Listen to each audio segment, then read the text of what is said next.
Your favorite ways to travel, to save on travel rather, may soon no longer be an option.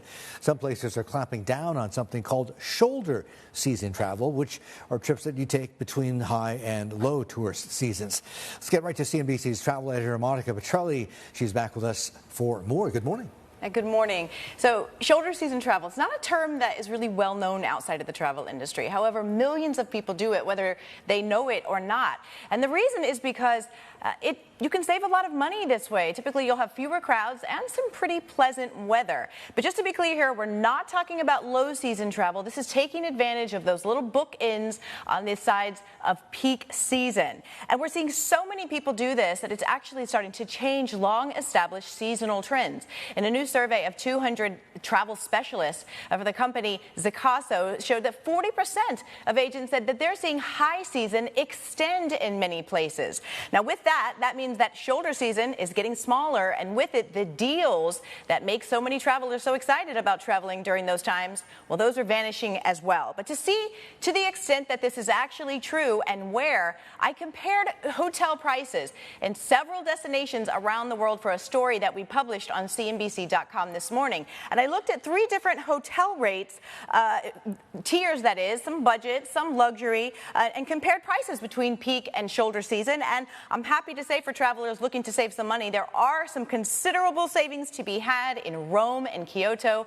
Now, Kyoto especially, here the prices can change dramatically, even just in a matter of weeks. Look at this in early March. This is considered shoulder season versus the end. That's firm cherry blossom season. Huge changes in rates. Look at this. If you think that the rate at Amman, Kyoto looks high, consider that there's a 3-night minimum during this time. And if you wait just 1 week, well, the nightly rate goes up to about $20,000 per night. And that's because only the big luxury pavilions are then available. But travelers can also stand to save by booking a trip to the Maldives in the shoulder season. However, that's pretty short. It's only 2 months a year. That's April and November. Everything else is either considered wet or peak season. But look here, a stay in April can shave more than $1,400 per night at Soniva Fushi, which was voted the 7th best hotel in the world last year. Now, on the other hand, I did not find a lot of seasonal rate differences in Dubai. If you're trying to save money by going to Dubai, you're going to have to go to those scorching summer season, which that's June, July, and August in Dubai. But again, that's low season, and we're talking shoulder here. But perhaps the most curious rates of all I found were in New York City. It's the only place that I looked into where rates for the shoulder season actually higher than the peak summer season. But however, both of those paled in comparison to December, when millions of people go to New York City to ice skate in Central Park, shop Fifth Avenue. Those rates, look at this, the Plaza Hotel more than doubling in December, but I do want to call attention to that Comfort Inn. Just $2 more in December, $221 to stay in mid-December, right before the Christmas holidays, compared to September. Goodness. It's a deal. Yeah, sounds like it, right? So, I mean, the first 2 you mentioned, Rome and Tokyo, where prices actually are coming out, hotel prices. Just the exception of what is the broader trend going to be? Are generally hotel prices going to be coming down, or?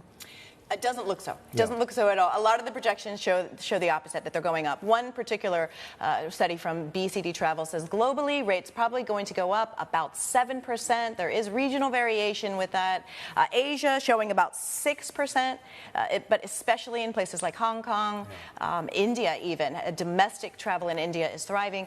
But the reason really, Marty, that we don't think that hotel prices will be going down is because hotels are starting to shift their focus away from occupancy to ADR. That's average daily rates. And they're seeing that it used to be occupancy was king. You know, fill the hotel, fill the coffers. But now we're seeing hotels realizing they can charge high rates. Sure, it may turn some people off, but enough people will pay.